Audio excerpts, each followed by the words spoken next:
Hey everybody, this is Hollywood Joe from Hollywood's World of Sports, coming to you today to talk to you about Money in the Bank, which is coming up this Sunday. Now you might notice the title of this video. It's called What is Wrestling Worth? And I'm tying it into the Money in the Bank pay-per-view because I think it's kind of cool because you have that theme of money and whatnot, and I wanted to tie in like money and value and what certain things are worth in wrestling, and I wanted to kind of tie it all in together.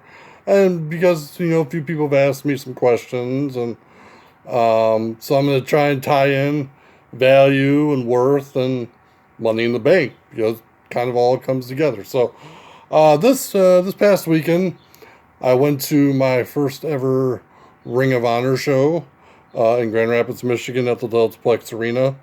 It was a really good show. Show was about a little over 2.5 hours long. A lot of great matches. A lot of the flow was very good. Not a lot of breaks in between, which I always appreciate. And I'm honestly surprised there wasn't an intermission. But for me personally, it was a good show. I just don't know if I would pay the money I did to sit in the grandstands at a very small arena. And especially, this was Ring of Honor's first time being in a new market and in a new city. And I really thought the prices should have been a little bit lowered. And not just on the seats either. The meet and greets, I did not partake in those because each meet and greet, like each person, was $30 or more. And again, you're in the new city, new market, trying to establish a new fan base. And to me, I don't think prices should be that high when you're coming into a new place for the first time. That's just my opinion. I know many will probably disagree with that. But overall, the match quality was excellent. I really enjoyed the matches. I would say the match of the night was most definitely the Ring of Honor World Championship match between Matt Taven and Mark Haskins. Mark Haskins is definitely a future world champion, and we'll see what happens. Now, would I go again? Not for the price I paid. I would probably try and find a place that had cheaper tickets, maybe a different location, and take my chances there. But definitely would not go again for the price I paid for tickets. Now, next segment is it's called "Are we buying or are we selling?" So it's kind of like the stock market. Are we buying stock into this company? Are we selling stock into this company? So that's some answer for you, and I'm going to list all the promotions here. First one is AEW. Well, AEW, I really can't buy or sell because nothing's happened yet. I know they just announced their TV deal with TNT. I know Double or Nothing is coming up next weekend on Memorial Day weekend. But I really can't buy into something that doesn't have a proven track record and doesn't have a consistent product out on the table. Some might say that, they've already done an event, at All In. But I hate to break it to you, everybody. All In, the video rights to All In are still owned by Ring of Honor. So technically, it's Ring of Honor's production, not AEW's. But hey, as far as the selling part goes, hey, Pro Wrestling Tees, keep selling your shirts because you make some awesome Pro Wrestling t-shirts. I'll give them that much. Like this, I love the shirts that Pro Wrestling Tees sells. Good company, good quality. But right now, I cannot buy into AEW. Maybe 6 months to a year from now, I'll have a different opinion. But until something consistent happens, we'll see what happens. But I'm not buying into the hype. So, Impact Wrestling, buying or selling? For me, I am buying. Um, I've been on and off Impact person for a long time, but lately I've been buying into it again. It's fun for me. It's fun watching guys that I see in my local territories. Guys like Kongo Kong, guys like Jake something, aka Jacob Diener. The Dieners now they're there. So for me, I get very very much a lot of joy out of watching guys I've seen in person be on TV. So for me, I'm buying into Impact Wrestling right now. Major League Wrestling, another company, if you're just a casual wrestling fan, might not know about, but I would highly suggest you follow their YouTube channel because Major League Wrestling is bringing some of the best talent around the world. They have guys that have ran WCW, have worked for WWE, have worked for Ring of Honor. These guys, they got a good team there, and they have one thing that no other promotion has right now, and that is the Hart Foundation, consisting of Brian Pillman Jr., Davey Boy Smith Jr., and Teddy Hart. And if anyone knows me, they know that I am very big into the second and third generation superstars. So when I watch Major League Wrestling, I'm buying in. I'm buying into it. And like I said, if you have not checked out their YouTube channel, I highly suggest that you do so, because you will be very impressed with what they put out. And honestly, I'm surprised they're the ones that haven't gotten a national TV deal yet. So the next two I'm going to kind of lump together. New Japan Pro Wrestling and Ring of Honor. Now, a year and a half ago, when they had the Elite / Bullet Club at full force, I would have set bought in. I'm buying. But I'd have to sell at this point. They lost a lot of momentum, losing Cody, Kenny, Young Bucks. I know Jericho's still doing some things over there, but he's primarily AEW. And Ring of Honor, I mean, that like the Young Bucks were Ring of Honor in New Japan. Primarily Ring of Honor, like people flocked to the masses to watch the Young Bucks and Ring of Honor. And, I will say that Ring of Honor is doing a very good job at trying to replace those guys and have signed some really, really phenomenal talents. But I think they're going to struggle for a while, and I don't think the struggle will be long. I also think it's going to depend on what AEW can do, I mean, if they're successful long term, I think that hurts Ring of Honor. If they, if they stay even with Ring of Honor, then I think Ring of Honor is okay. So we'll see what happens with ROH.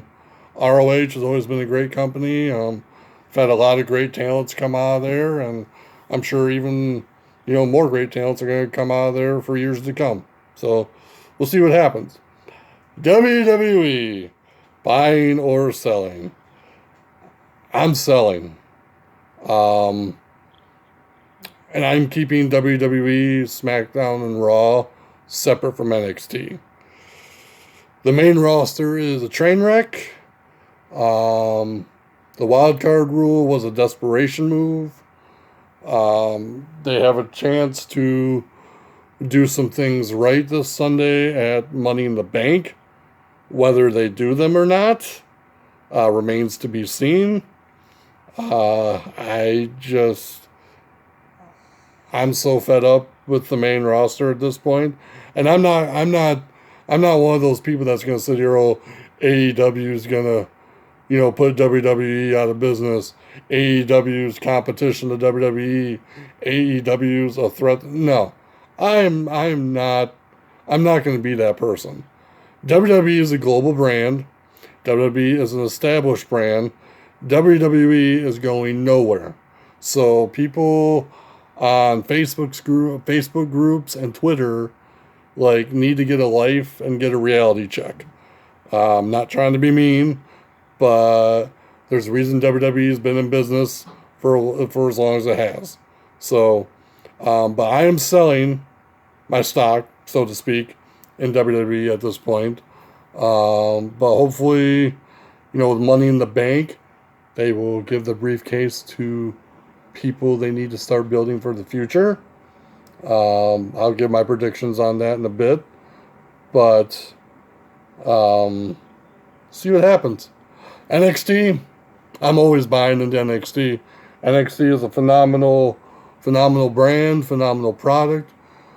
Triple H, Shawn Michaels, William Regal, A-Train, Albert, they all know what they're doing.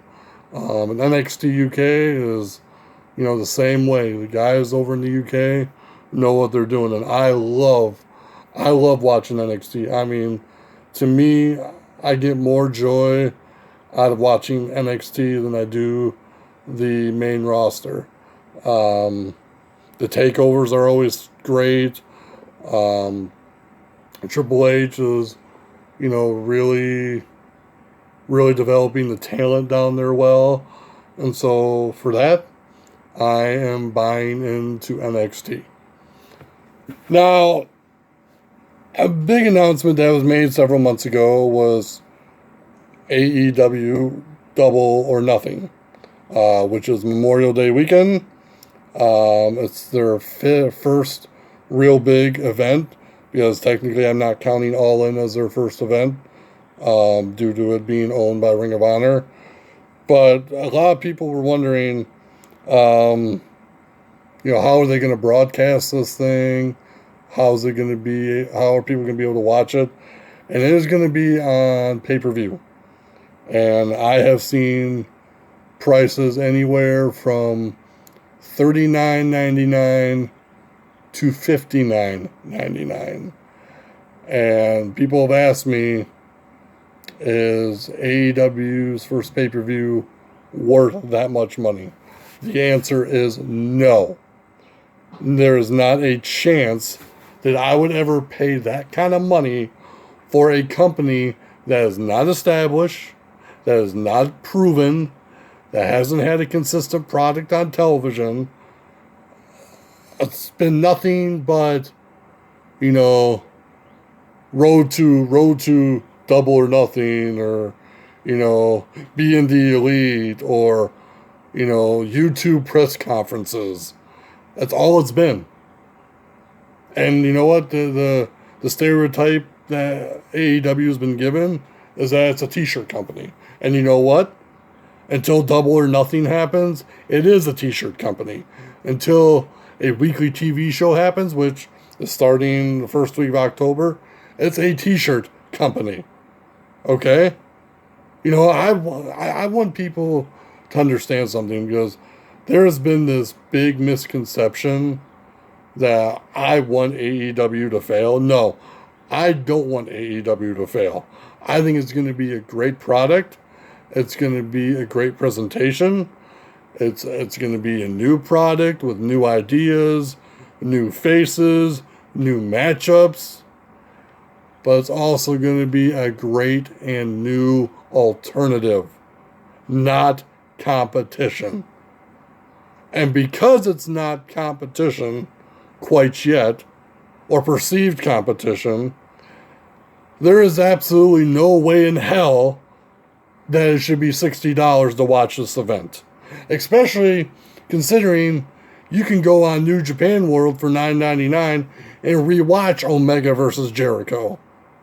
You can go back on the WWE Network and watch Cody versus Dustin when he was Gold Dust, or watch them team together as the Rhodes family. You can go on Triple H, Triple A's website in Mexico and watch the Young Bucks versus the Lucha Brothers. All these main matches have been done already. So for me, unless I have friends that want to pitch in or somebody's hosting a showing of it, I ain't watching it. Lower the price. Give us a different alternative to watch it, and maybe I'll consider it. So that's my stance on it. I know all the internet keyboard warrior, Mark, armchair booking people will probably jump down my throat, but I don't care. That's how I feel about it. So, with that being said, we're going to move on to Money in the Bank, an established pay-per-view with an established company. So, let's go down the list of predictions for the week. On the pre-show, you have the Global Tag Team Champions, or I should say, the Planet's Tag Team Champions, Daniel Bryan and Rowan versus the Usos. That's a no-brainer. Bryan and Rowan win. I still think they're going to get the hemp belts, the environmental friendly tag team belts. I think that's going to happen down the road. Be the same story, that he had with the WWE Championship. So I think the Planet's Tag Team Champions win the match. Cruiserweight title, Nice versus Daivari. I think Nice holds on to it.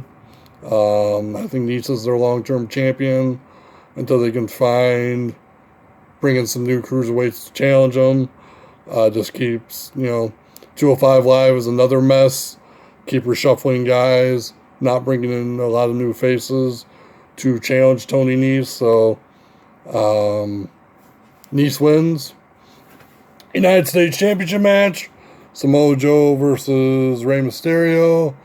I think Samoa Joe winds up winning this one. I think somehow Dominic gets involved, maybe costs his dad inadvertently. But Samoa Joe, I think, for now is the long-term United States champion to elevate that title to the same level that the Intercontinental title should be elevated to as well. So, steel cage match. Miz versus Shane. Steel cage matches are usually designed to end rivalries. So I'm going to go with the Miz on this. Shane will probably do something really crazy off the top of the cage. But the Miz wins the match and, moves on to bigger and better things with his career. Elias versus Roman. Can honestly say I don't really care about this match all that much.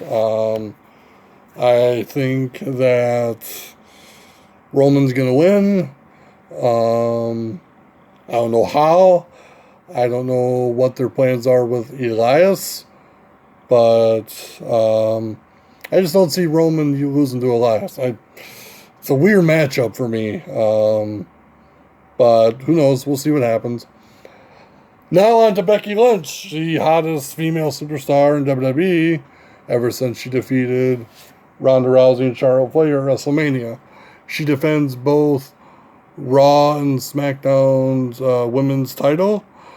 My scenario, and this is my scenario, what I would go with, I would have her face Charlotte first, have Charlotte get disqualified, have Charlotte beat her down really bad in the disqualification, and then Lacey Evans comes out, picks the bones, becomes the new Raw Women's Champion.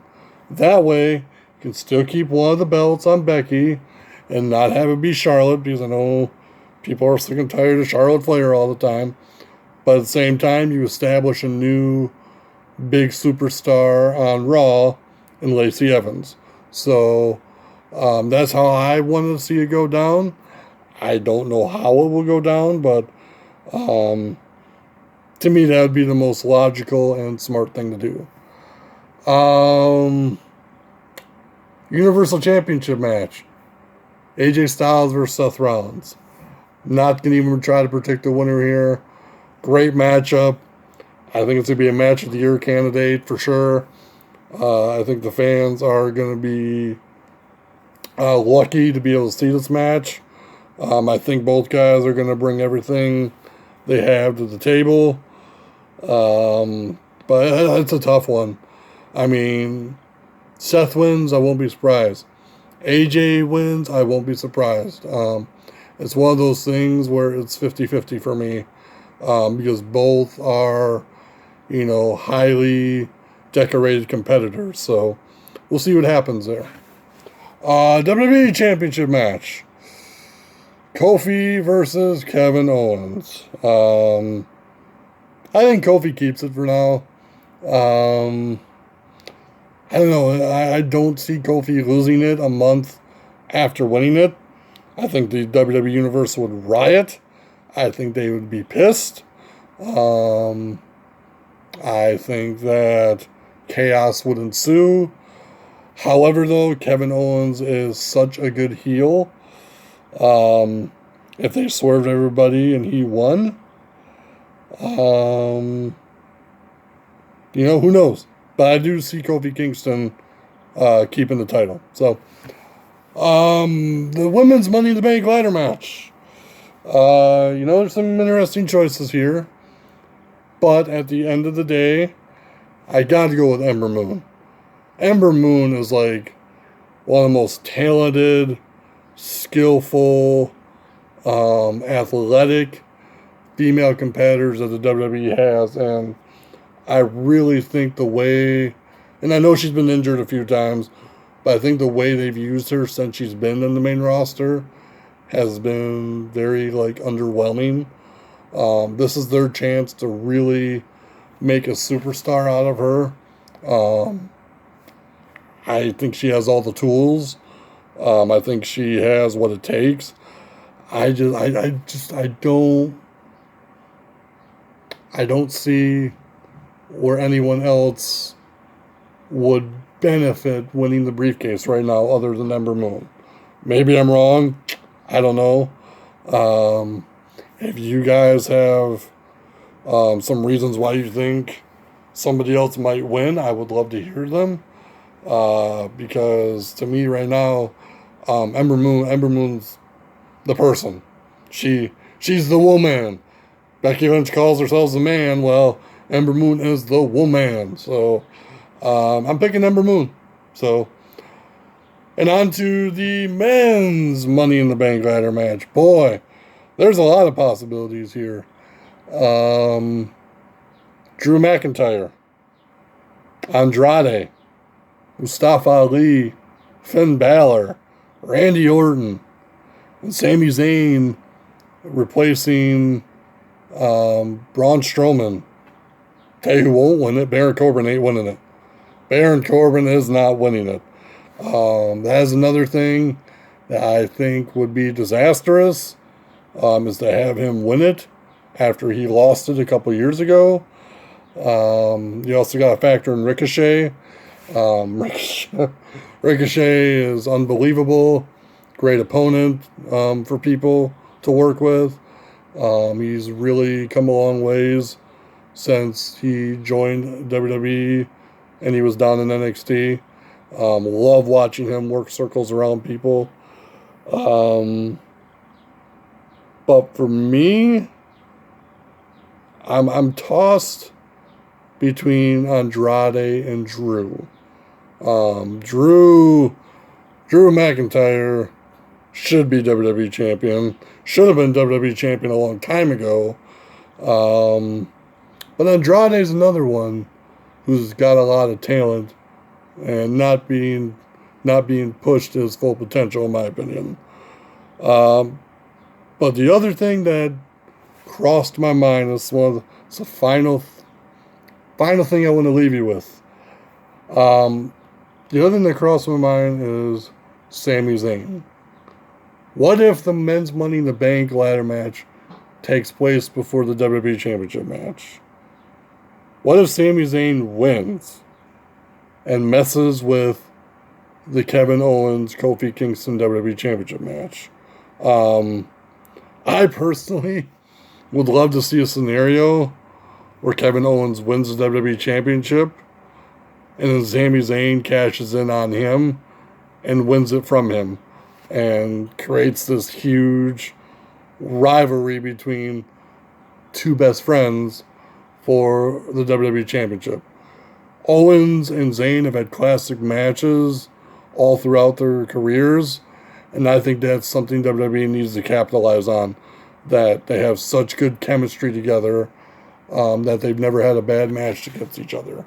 So that's just the last scenario that kind of came to my mind as I've been talking about all this stuff.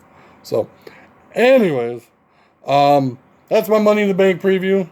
That's my thoughts on the value of pro wrestling. One question that I kind of left out is, what do I value in pro wrestling? What do I value in a pro wrestling show? Well, for me, personally, I've been involved in helping get the word out about pro wrestling shows. There is a pro wrestling, independent pro wrestling promotion based out of Kalamazoo, Michigan, called Independence Pro Wrestling. I've been involved with helping promote and get the word out about their shows. So to me, that's rewarding for me.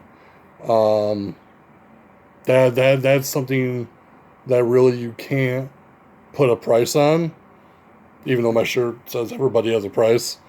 But to me, like, the value that I see in helping get the word out about a pro wrestling show is worth more than going to a WWE show, going to a Ring of Honor show, going, to any type of show that's, nationally recognized. To me, if it came down to it, because I can't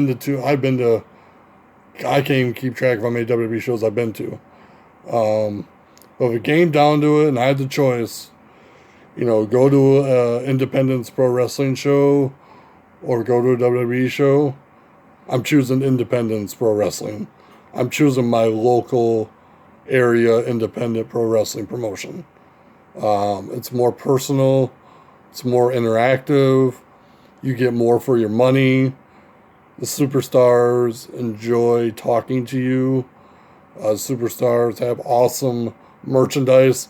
A lot of them are super creative. Being from Michigan, we have a lot of independent pro wrestling promotions and a lot of great talent. I think Michigan sometimes gets underlooked for the great talent it has, but I'm glad Impact Wrestling is starting to, put their eyes in Michigan's direction for the great talent that we have. So that's what I value in pro wrestling, is being involved with it, being a part of it, and, watching these guys, start off basically from nothing and working their way up. So anyways, that was the one thing I'd missed out on. Don't forget Money in the Bank this Sunday, live only on the WWE Network, $9.99. Look forward to hearing what everybody's predictions are for the pay-per-view. Money. Ted DiBiase once said, everybody's got a price. But Hollywood Joe says, remember, controversy doesn't come without criticism.